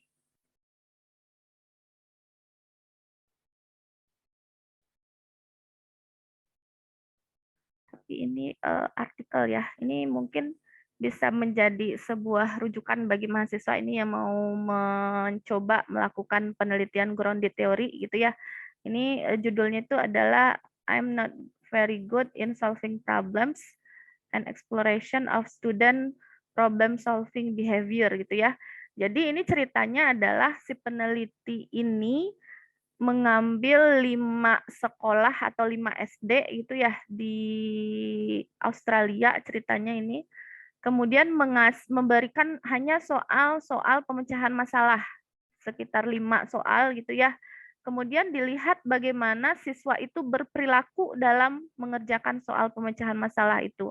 Nah, kemudian dia dapat kategori, kalau grounded theory kan tadi sudah dijelaskan juga oleh kelompok penyaji kan, di coding gitu ya, ada open coding, ada selective coding, ada axial coding, ada selective coding. Maksudnya kalau open coding itu semuanya aja dulu, apa aja variabel yang mempengaruhinya. Kemudian dipilih atau dikerucutkan, diselektif gitu ya, apa-apa saja yang ingin diteliti. Kemudian dispesifikkan codingnya. Nah, itu prinsip dasar dari grounded theory. Nah, setelah dia melakukan studi terhadap anak itu, maka dia dapat kategori dari anak itu dalam berperilaku adalah nih diberi nama, ada naif, ada rutin, ada sophisticated problem solver. Ya, kalau naif ini berarti dia berperilaku yang masa bodoh gitu ya. Kalau rutin ini dia di tengah-tengah antara si naif dan si canggih gitu ya. Nah, ini kalau mahasiswa lihat bagaimana dia mengumpulkan data, mungkin sedikit. Nah, ini nih yang diberikan soalnya ke siswa SD itu. Jenny is making tower of cubes, use red, blue, and yellow. Dia membuat tower yang berbentuk kubus ya, menggunakan warna merah, biru, dan kuning serta hijau. Berapa banyak tower yang berbeda yang bisa mereka buat bertukar-tukar posisinya gitu ya. Berapa banyak cara untuk memutar warna-warna itu gitu. Nah, kemudian dia berada di lift dari lantai 5 dan sebagainya. Nah, dikasih ke 6 soal ini sama si penulis ya. Kemudian dia ceritakan partisipannya ada berapa nih? Partisipannya ada 1, 2, 3, 4, 5, 6, 7, 8, 9, 10, 11, 12, 13, 14, 15, 16, 17, 18. 18. Jadi ini yang berada pada naif, ini yang berada pada rutin, ini yang berada pada canggih gitu ya. Nah, dari mana dia bisa mengelompokkan itu ya dari jawabannya itu. Dari jawabannya, misalnya diambilnya jawaban siapa ini? Si Sam ya. Nih, Sam. Ya, Sam ketika dia menjawab pertanyaan itu hanya dia berdasarkan manipulasi number aja. Manipulasi number tuh maksudnya dia nggak tahu number itu mau dia dijumlahkan, dikurangkan, atau diapakan gitu ya. Berarti dia tidak memahami masalah kan. Tadi kan problem solving. Yang penting ada angka aja gitu. Dia tambahkan, dia jumlahkan tanpa tahu prosesnya bahwa mungkin harus dikalikan atau enggak. Berarti ini yang terlihat. Kemudian dikaji lagi bagaimana dia merencanakan strateginya. Kemudian bagaimana dia melihat strategi itu berjalan. Nah, terus Melani dilihat ini wakil ya, wakil dari tentu mahasiswa harus ini dulu, harus memeriksa semua jawaban dari 18 orang tadi atau 18 orang tadi, kemudian dikelompokkan. Oh, ini mirip nih jawabannya. Ini mirip dengan jawabannya dengan ini. Ini mirip jawabannya dengan ini. Ini mirip jawabannya dengan ini. Kemudian setelah dapat kelompoknya itu sama dengan mengkode ya. Kalau di grounded theory berarti open coding kan, dikode dulu, dikumpulkan. Sebelum itu, sebelum axial coding ini, axial coding. Kalau open coding itu kita itu masih terbuka rencananya, misalnya masih bingung dengan apa yang ingin dipreteli atau difokuskan gitu. Mungkin masih dari apa namanya, dari motivasinya, dari motivasi, minat dan sebagainya. Kemudian problem solvingnya berarti itu belum terkerucut, berarti masih terbuka codingnya. Kemudian axial coding berarti kita sudah memutuskan bahwa yang ingin kita lakukan itu adalah perilaku pemecahan masalahnya. Nah, dari axial coding itu kita kode-kode lagi, kelompokkan lagi siswanya itu berdasarkan ininya, berdasarkan jawabannya. Ada 23 yang mirip nomor 1 dipilih. Kalau mahasiswa mau dan tidak dilakukan secara manual, kalau manual itu kan kalau Ibu dulu melakukannya kan ya pakai stabilo, diwarnain gitu. Misalnya dari jawaban siswanya ini mirip, ditandain, dikumpulin dalam satu kelompok. Yang pakai itu kemarin tuh yang Ibu bilang itu NVivo. NVivo itu adalah software yang bisa mengelompokkan itu tapi secara elektronik gitu. Jadi nggak bingung. Nanti dia bisa dikode-kode terus terkumpul sendiri dia dalam satu coding-coding yang sama. Nah, terus diceritakanlah Melani bagaimana perilakunya. Berarti ini perilaku yang cenderung rutin yang di tengah. Untuk wakilnya ya satu-satu, nggak mungkin diceritain semuanya kan. Karena dari 22 orang itu setelah dikode, ternyata secara garis besar itu dapat 3 orang yang berbeda. Kan dia dapat kategori katanya ya, lebih ke kategori kalau grounded theory itu kan. Nah, dapat tipe yang berbeda yang disebutnya naif, rutin, dan sophisticated. Nah, kemudian diceritakanlah masing-masing dari ciri-ciri itu, ciri-ciri dari ketiga kategori yang ditemukan. Nah, ini si David ini kalau tidak salah Ibu sophisticated, ya canggih dia, bisa dia menggambarkan dulu bagaimana bentuk representasi dari masalah itu. Nah, ceritakanlah apa yang ingin dilihat gitu. Kalau ini perilaku, kalau perilaku itu dia berdasarkan ini. Beda dengan problem solving. Kalau problem solving kan ada, kalau kalian mau lihatnya di Polya, langkah atau strateginya berarti yang 4 itu kemarin. Nah, kalau ini dia perilaku, jadi dia kelompokkannya berdasarkan ini tuh. Nah, ini dia punya sendiri rubriknya. Ya, misalnya employs copying strategies such as manipulating number, berarti dia hanya menerapkan mengcopy strategi gitu ya. Jadi kayak misalnya dia pernah ketemu di buku, di copy aja itu, maksudnya dibuat lagi seperti itu, soalnya mau beda, mau sama, tidak dipikirkan. Kalau ini orang yang rutin implement strategi in a systematic manner, berarti dia orang yang terstruktur banget gitu ya, harus dikurangkan dulu, harus di apa namanya, prosesnya tuh harus step by step gitu. Kalau hilang aja stepnya satu, dia udah bingung. Kalau ini nggak ngerti apa-apa, pokoknya pernah ketemu soal itu, yang dilihat dari permukaannya aja udah langsung. Kalau ini generates on strategies, berarti dia bisa membangkitkan strateginya sendiri, atau on kan berarti strategi sendiri gitu ya. Jadi bisa digambarnya sendiri, yang berbeda pula dari, misalnya bisa juga keluar dari konteks gurunya itu. Misalnya setelah melihat jawaban orang yang sophisticated ini, gurunya bisa mikir, oh iya ya, kok saya nggak kebayang ya cara yang seperti ini ya untuk menyelesaikan masalah ini. Dan anak yang canggih itu cenderung dia membangkitkan strategi sendiri untuk menyelesaikan masalah. Jadi bisa kaget-kaget si gurunya, oh kok bisa ya anak ini begini cara penyelesaiannya. Nah, itu yang dilihatnya dari si peneliti ini. Nah, kalian terserah nanti, Bapak dan Ibu terserah nanti mau melihat apa gitu. Yang penting di coding. Nah, kemudian diceritakannya masing-masing yang 3 tadi berdasarkan indikator perilaku tadi. Maka dapatlah 3 tipe yang diceritakan. Udah, kemudian dikaitkan dengan teori-teori yang sudah ada di pembahasan, kemudian konklusi, udah jadi. Ini terbit malah di Scopus ya, Scopus Q1. Kalau nggak salah nih. Nih, The Journal of Mathematics Behavior. Ini Q1 ini. Hanya bercerita tentang bagaimana mengkategorikan siswa dalam memecahkan masalah dalam pemecahan masalah gitu. Tapi yang disorot itu adalah perilakunya. Nah, itu contohnya tadi. Nanti kan tuntutan akhir ke mahasiswa itu di minggu setelah ini kan bikin proposalnya, habis itu kan bikin artikelnya ya. Nah, laporannya seperti itu nih. Pilih salah satu mulai dari latar belakangnya, kemudian metodenya seperti apa ya, metode atau prosedur penelitiannya, kemudian paparkan hasilnya bagaimana. Nah, ini adalah hasil dari penelitiannya dan kemudian konklusinya seperti apa dan kemudian daftar rujukannya. Jadi ada 4, dimulai dari abstraknya. Ini laporan yang tapi nanti mungkin Ibu mau itunya nanti ini gambaran seperti ini gitu.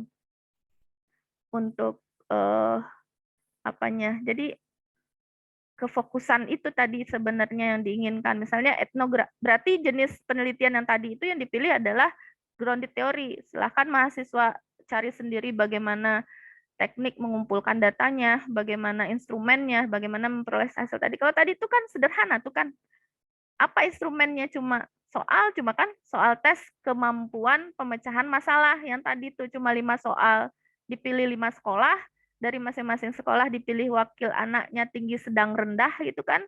Kemudian diberikan, kemudian dikode, ketemu 3 kategori, kemudian diceritakan kategori masing-masingnya itu seperti apa. Nah, itu kan termasuk penelitian yang lumayan sederhana juga, tapi value-nya tinggi kalau menurut Ibu. Bisa memberikan gambaran atau kontribusi ke orang lain tentang potret dari bagaimana anak SD berperilaku ketika memecahkan masalah, dan teori itu menjadi teori si penulis, ya kan?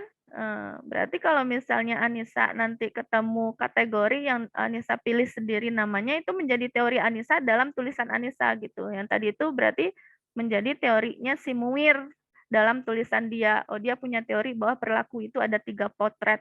Nah, itu guna dari etnografi kan itu kan memang suatu proses ya yang akan menghasilkan teori.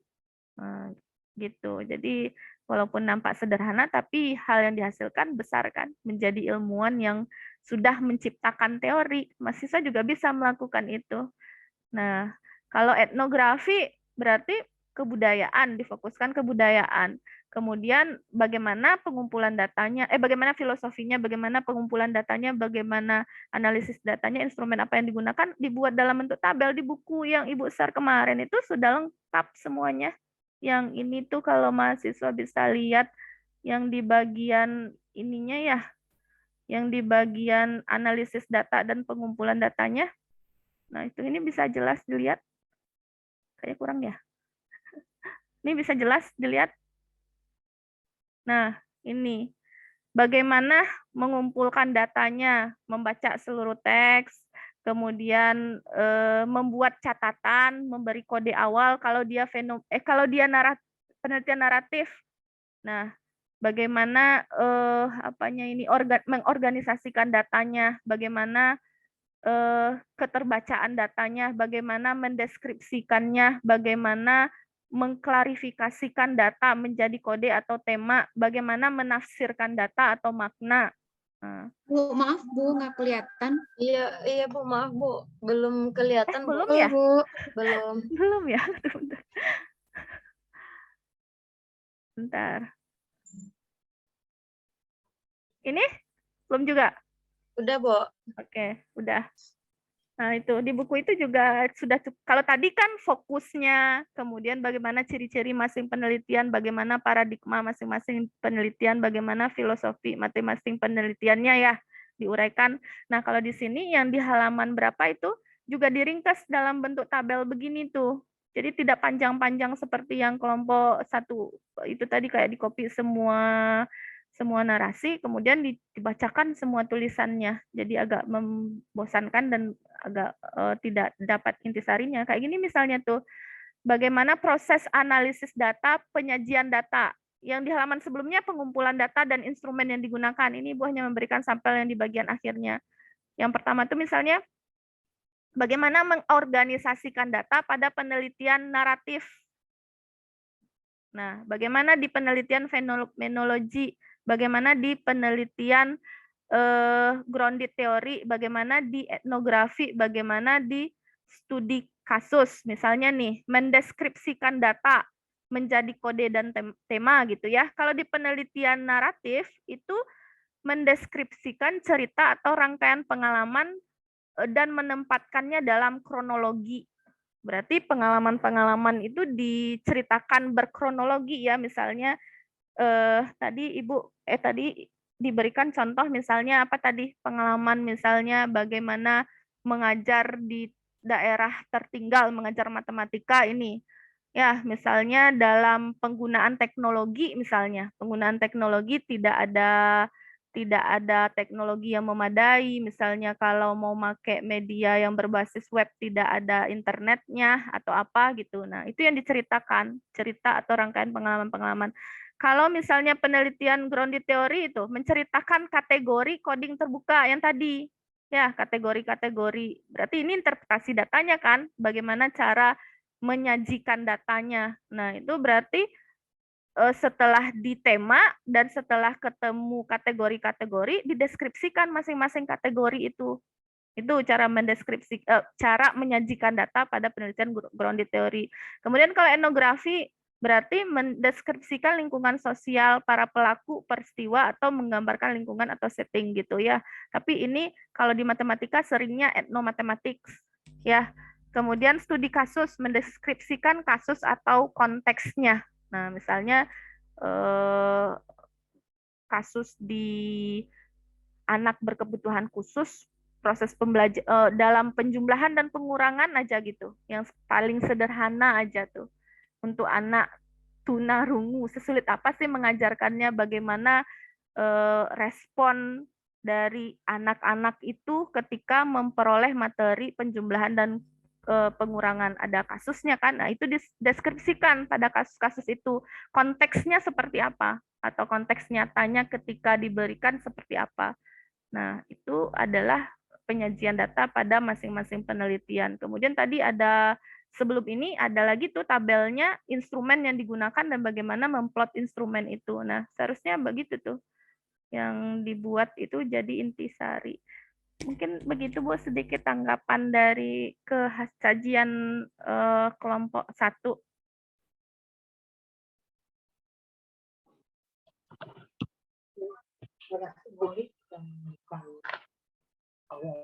Ya. Mungkin untuk kelompok yang lain, untuk semua ya, yang namanya PowerPoint, jadi poin-poin yang kuat saja yang disajikan. Kalau tadi yang disajikan itu adalah text point, ya, teksnya yang disajikan. Semua isi buku itu dikopi lalu dipindahkan ke slide. Tidak jadi PowerPoint ya, karena semua yang anda dapat itu anda copy lalu anda baca, sehingga tidak dapat inti. Bisa gayanya seperti yang dilakukan oleh atau dengan cara lain satu-satu. Jenis ini apa? Tadi mungkin buku itu lebih ringkas ya. Bukunya ada di share ke mereka, atau buku itu sudah di-share di kulitnya itu. Filenya dalam bahasa Inggris tapi udah Bu. Yang dalam bahasa Indonesia nggak dapat. Bisa dicari di copy. Tapi udah di-share covernya ke mahasiswa. Terus halaman. Iya. Jadi sekali lagi kalau dalam bentuk text point itu kan kita akan kesulitan memahami. Nah, berikutnya nanti setelah Anda bisa memahami materi dari penelitian kualitatif, kan tugas berikutnya adalah merancang proposal penelitian kualitatif ya. Tadi juga sudah diberi gambaran, peneliti itu mengambil 15. Anda tidak perlu 15, satu orang aja malah boleh ya. Bisa disebut penelitian kualitatif. Seperti Piaget itu dia mendapatkan teori perkembangan kognitif itu dari anaknya saja, tapi lama bertahun-tahun. Ini dari satu orang anaknya. Dia melihat perkembangan mulai dari 0 bulan sampai 2 tahun, 2 tahun sampai 4 tahun, 4 tahun sampai 7 tahun, itu dari anaknya, lalu dibandingkannya dengan anak-anak yang lain. Sehingga dia akhirnya dapat teori Piaget, teori perkembangan Piaget. Nah, Anda juga bisa melakukan untuk penelitian kualitatif, tentu saja janganlah satu orangnya, karena Anda baru pemula, kalau satu orang nanti malah Anda kesulitan menganalisisnya, banyak kehilangan informasi nanti. Anda mau melihat apa, tentu Anda harus fokus dulu. Kalau tadi dia melihat kemampuan pemecahan masalah, mungkin Anda bisa juga melihat kemampuan pemecahan masalah dengan menganalisis kemampuan pemecahan masalah dari mengembangkan dari siswa tinggi, sedang, dan rendah, bagaimana kemampuan pemecahan masalah siswa tinggi, siswa sedang, dan siswa rendah dengan memperhatikan indikator. Saya ingatkan lagi, indikator yang dipakai, coba Anda cari indikator yang memang disebut indikator, gitu ya, bukan langkah. Kemudian juga kalau Anda ingin melihat kemampuan lain, pemahaman konsep, misalnya Anda ingin melihat pemahaman konsep siswa di dalam operasi pecahan, misalnya ya, silakan. Bagaimana pemahaman konsep siswa untuk menjumlahkan pecahan, setengah ditambah sepertiga. Karena ini banyak kasus ya, banyak kasus untuk permasalahan pecahan, setengah ditambah sepertiga jadi 2/5. Jadi seperti itu ya. Atau yang lainnya. Atau sepertiga dikurang setengah itu jadi 1/1, bisa jadi gitu ya, atau 0/1. Bisa seperti itu. Anda bisa menganalisisnya karena sesungguhnya matematika itu yang kualitatif ini sebenarnya bekerjanya. Karena matematika itu hanya ada di dalam pikiran. Proses bekerjanya matematika itu ada di dalam pikiran. Untuk mengetahui apa yang dipikirkan, penelitian yang cocok adalah penelitian kualitatif. Karena ini hanya mini riset, penelitian mini untuk Anda berlatih penelitian kualitatif, nah silakan Anda melihatnya, melihat dalam skop yang tidak terlalu luas. Dan seperti yang tadi Anda bisa mencontoh yang tadi, memberikan soal, dianalisis soalnya, setelah dianalisis, dikelompokkan siswanya, lalu dipilih yang memungkinkan kita mendapatkan informasi yang banyak. Ya, jangan asal pilih saja, nanti kita tidak bisa memperoleh informasi.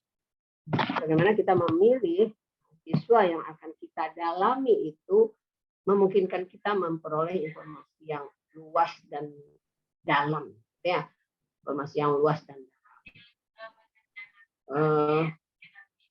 Beberapa yang dilakukan penelitian kualitatif dalam pelajaran matematika itu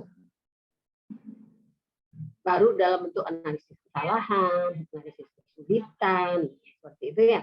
Nah, Anda bisa mencoba melakukan analisis kemampuan, apa yang dia pikirkan ketika dia menyelesaikan kemampuan, ketika kita pikir mampu menyelesaikan masalah, memiliki kemampuan pemecahan masalah, apa yang dia pikirkan ketika dia mengidentifikasi masalah, dia mampu untuk kelompok tinggi misalnya ya, apa yang dia pikirkan ketika dia memilih strategi, sehingga itu strategi yang dia pilih, apa yang dia pikirkan ketika dia mengecek kembali, apa yang dia pikirkan itu kita wawancarai, dan itu yang kita kategorikan nanti. Ternyata anak tinggi proses berpikirnya seperti ini, sedang seperti ini, anak rendah seperti ini.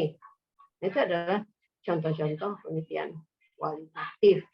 Seperti yang pernah saya ceritakan kepada Anda ketika saya masih kecil, lalu operasi penjumlahan dan pengurangan terutama yang dia pertanyakan, ketika satuan meminjam ke puluhan meminjam ke ratusan dan tidak pernah dikembalikan, nah kan itu jadi pertanyaannya, ada nilai-nilai yang terlanggar, ada nilai-nilai kehidupan yang dia yakini itu dilanggar oleh operasi matematika. Nah, apa yang dia pikirkan? Kita bisa menanyakan, kita bisa mendalami. Gitu. Jangan-jangan banyak anak yang punya pemikiran seperti itu. Yang saya menemukan kan cuma satu nih. Mungkin bisa jadi ada banyak siswa yang menemukan seperti itu. Ketika dia melakukan itu, dia bisa melakukan, tapi dia tidak terima. Kan dia tidak terima, kan? Dia bisa melakukan operasi penjumlahan dan pengurangan itu, tapi dia tidak terima. Kenapa kok si satuan, si puluhan dan si ratusan ini minjam tapi tidak sopan? Nah, kan dia tidak terima, gitu, tidak pernah kembalikan. Dan bisa juga kita menganalisis ketika dia misalnya 23 dikurang 123 dikurang 17, bisa saja dia rata kiri semua, kan? Ya, rata kiri semua. 123 dikurang 17, A1 sejajar dengan 1, 7 sejajar dengan 2. Lalu baru dia kurangkan 23 dikurang 7, bisa dia nanti. 23 dikurang 7, bisa kan? Lalu 1 dikurang 1, 0. Nah, bisa saja dia berpikir seperti itu. Apalagi kalau kita memberikan soal objektif, kita tidak melihat prosedur dia bekerja. Nah, itu adalah contoh-contoh penelitian kualitatif yang bisa Anda lakukan. Mungkin itu yang bisa saya komentari. Kalau ada pertanyaan, silakan. Komentar akan bertambah kalau ada pertanyaan. Ya, biasanya begitu. Silakan. Bu, izin bertanya, Bu. Siapa yang bertanya? Wisna, Bu. Oh iya. Tugas kita minggu depan itu membuat rancangan penelitian kualitatif. Itu permasalahannya kita sendiri yang cari atau Cari sendiri. Cari sendiri. Mini riset ya, mini riset penelitian kualitatif, mini riset permasalahan yang ada di Perorangan ya, Bu? Ya, pribadi, tugas pribadi. Oh ya, baik, Bu. Terima kasih, Bu.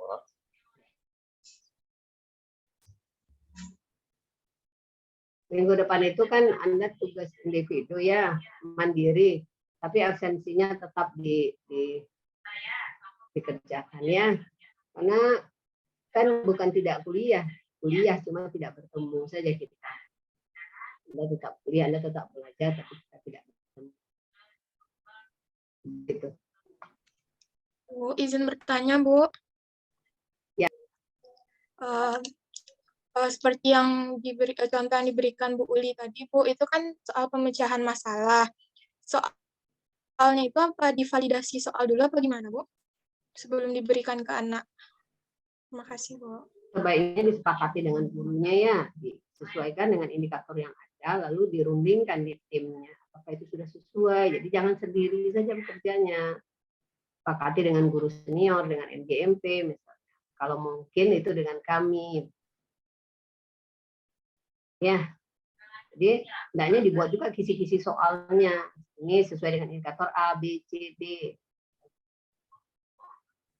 Ya. Ya, Bu. Makasih, Bu. Ya, ada tambahan dari Bu Uli terkait pertanyaan itu. Rasanya begitu. Iya, Bu, betul sama Bu. Iya, tentu instrumennya harus divalidasi dulu mungkin karena nanti jangan-jangan belum ke pemecahan masalah itu soalnya. Tidak terungkap apa yang diinginkan gitu kan. Belum ke level pemecahan masalah, misalnya masih di konsep gitu.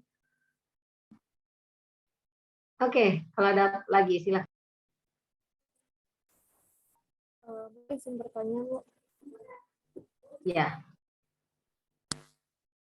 Tadi yang sesuai pertanyaan Fitri tadi, Bu, itu kan kata Ibu harus disusun dulu sesuai kisi-kisi baru divalidasi.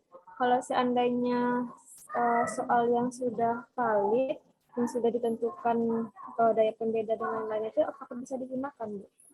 Seperti pada penelitian sebelumnya. Kalau materinya tuh pas di saat Anda penelitian itu memang itu materinya, oke-oke saja. Tapi kalau kan belum tentu ya pasnya. Sebaiknya meskipun soal itu sudah digunakan orang, Anda rundingkan lagi. Begitu ya.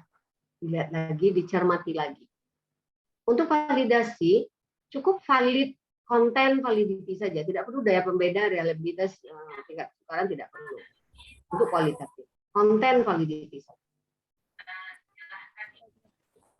Gitu.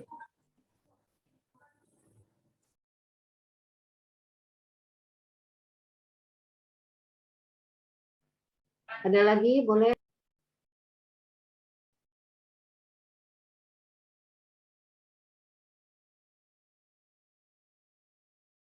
Boleh sedikit memberi masukan, memberi tambahan lagi, Bu? Tadi ketika Ibu mencontohkan problem solving seperti itu ya, mahasiswa tidak boleh terfokus ke penelitian yang seperti itu. Sebenarnya kan banyak tadi jenis-jenis penelitian kualitatif lainnya yang bisa diangkat. Ini nih contoh lagi nih. Ini contoh misalnya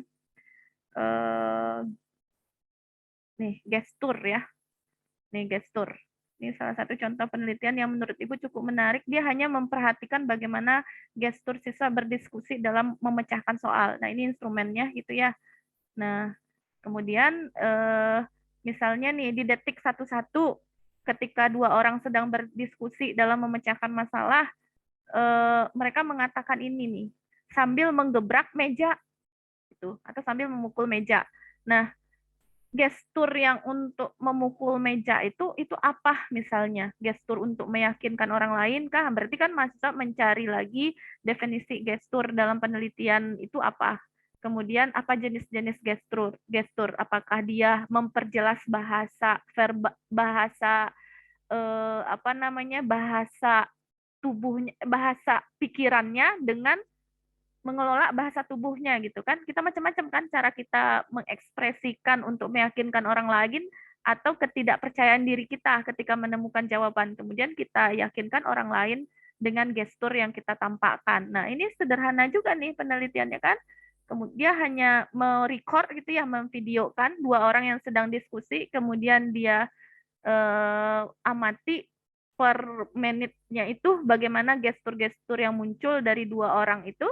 Nah, kemudian dia ungkapkan ini ketika di menit 1:53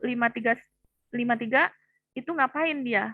Nah, sambil apakah gitu. Nah, ini fungsi gesturnya tentu dengan sudah membaca. Nah, ini tuh cuma memaparkan dua soal dan 2 episode gestur. Ini episode keduanya. Udah menjadi sebuah penelitian kualitatif juga. Jadi masih banyak penelitian-penelitian kualitatif yang bisa mahasiswa lakukan selain melihat dari kemampuan matematisnya, misalnya belief misalnya, atau keyakinan misalnya, belief of student about mathematics misalnya, bagaimana siswa meyakini matematik itu pembelajaran yang seperti apa gitu, kemudian dibuat angket atau kuesioner, kemudian disebar ke siswa, kemudian angket itu yang dianalisis. Jadi macam-macam ya, karena instrumennya kan juga banyak, tidak hanya soal, bisa dengan wawancara, ditriangulasi dengan wawancara, kemudian angket, kemudian kuesioner, dan sebagainya.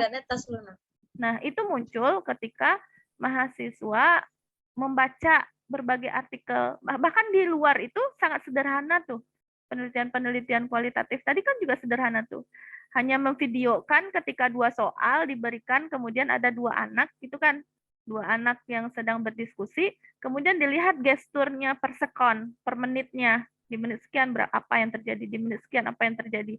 Kemudian hanya itu yang dideskripsikan.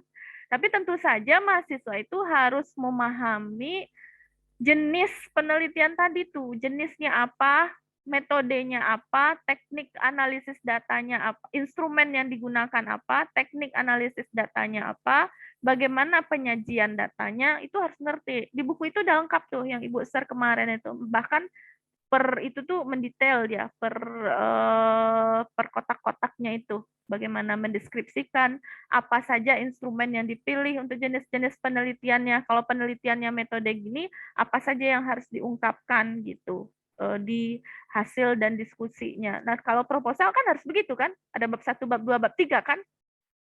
Berarti di bab 3 itu harus jelas metodenya apa.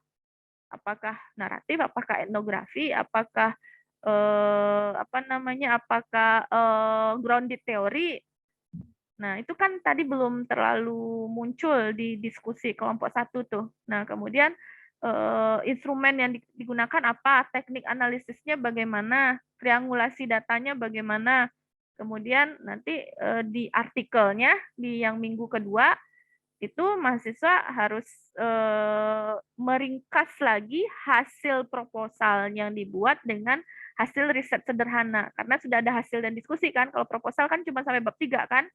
Nah, setelah dilakukan rencana itu ke lapangan, ditulis di artikel, ringkasannya mulai dari abstrak, introduction, kemudian metodologinya apa, kemudian hasil dan diskusinya apa, kemudian konklusinya apa, kemudian referensinya seperti apa. Kemudian nanti kalau bisa mahasiswa submit, pilih di jurnal apa mau disubmit, kan itu target luarannya ya dari mini riset ini. Itu di minggu besok proposalnya, 1 minggu lagi mahasiswa melakukan mini riset di sekolah, kemudian dibuat dalam bentuk artikel penelitian untuk artikel jurnal untuk minggu ke 1 lagi gitu. Jadi yang sederhana ini juga sederhana ini, yang critical thinking. Jadi mahasiswa tuh sering baca jurnal-jurnal, tapi kalau ibu lebih senangnya itu bacanya yang di luar-luar gitu, yang dari emang sih bahasa Inggris, tapi kan bisa ditranslate kalau misalnya ini. Nah, ini nih lebih yang mana tadi tuh? Salah ya. Bentar. Oh, belum ketemu. Itu cuma ini nih, critical thinking.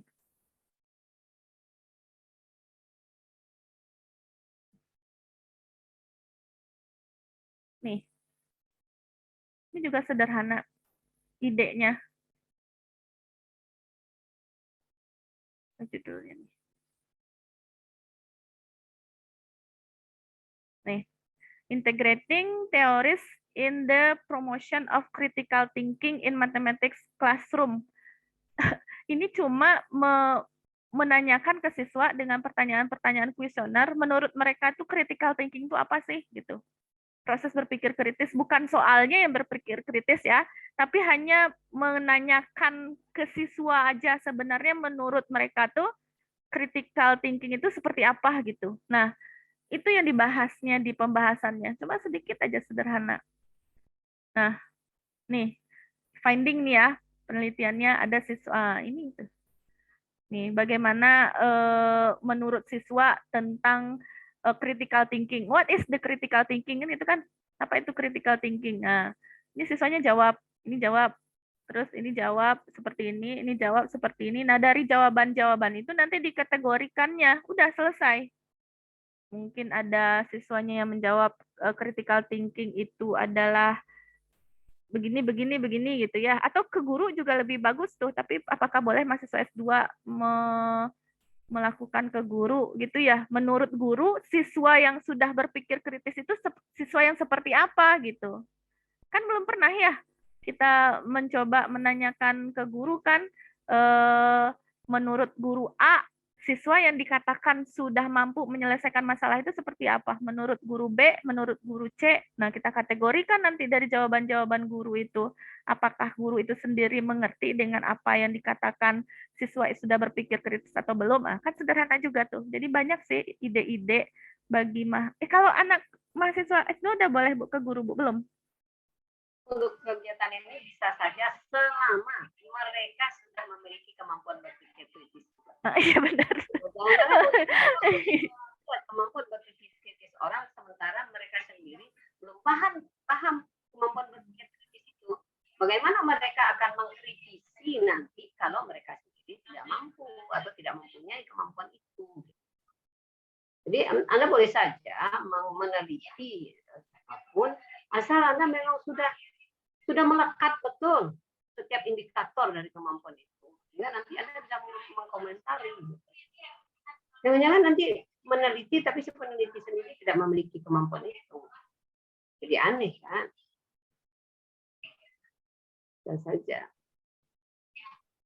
Misalnya pemahaman konsep. Apa pandangan guru tentang kemampuan pemahaman konsep siswa? Bisa saja. Ditelitilah guru-guru yang ada di sekolah itu, pendapat mereka tentang pemahaman konsep itu apa. Lalu kita kaitkan dengan teori pemahaman konsep yang ada di sumber itu apakah sudah sesuai dengan yang mereka mau.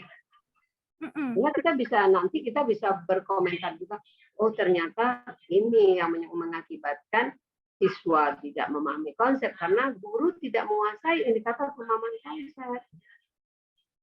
Nah, yang sering terjadi ya,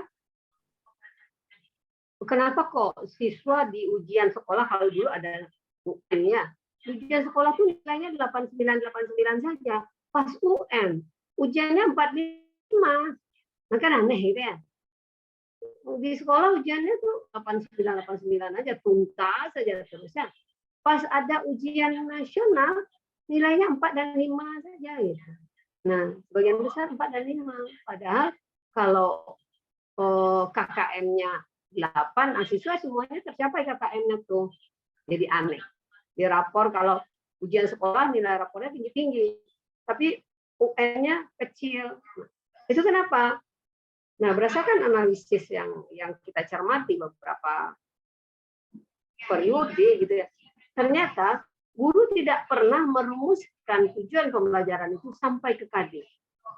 KD menganalisis misalnya. Nah, guru hanya menjelaskan aja, menjelaskan ini, menghitung ini, menentukan ini. Sementara KD-nya itu menganalisis.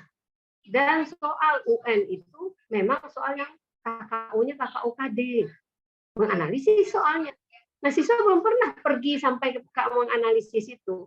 Dia perlu sampai menjelaskan, memberi contoh, menggunakan.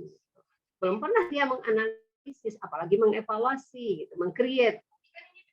Nah, itu sebabnya kenapa ketika UN banyak siswa yang gagal.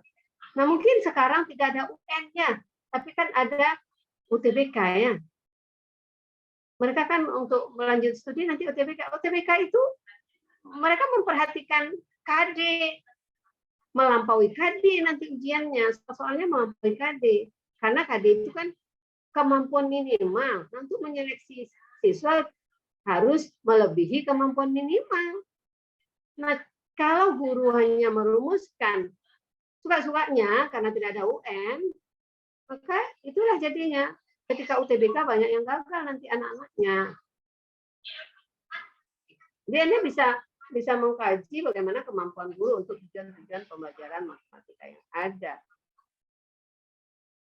Bisa beberapa orang di situ, cobalah wawancarai, tanya-tanya, asal berani saja ya. Kan umumnya guru di sekolah itu senior, berani enggak nanyain junior. Begitu Bu Uli.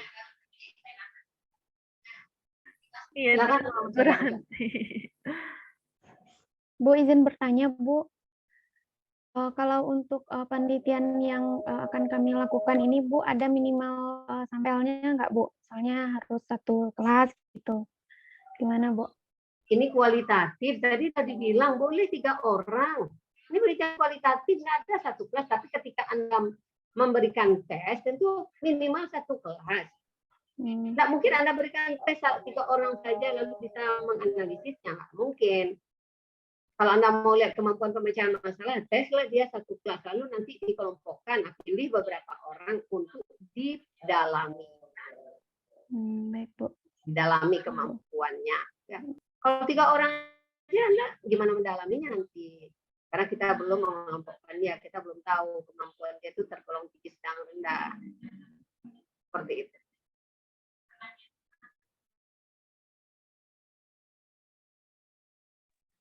Silakan yang lain, atau Bu Uli mungkin. Yang lain, silakan.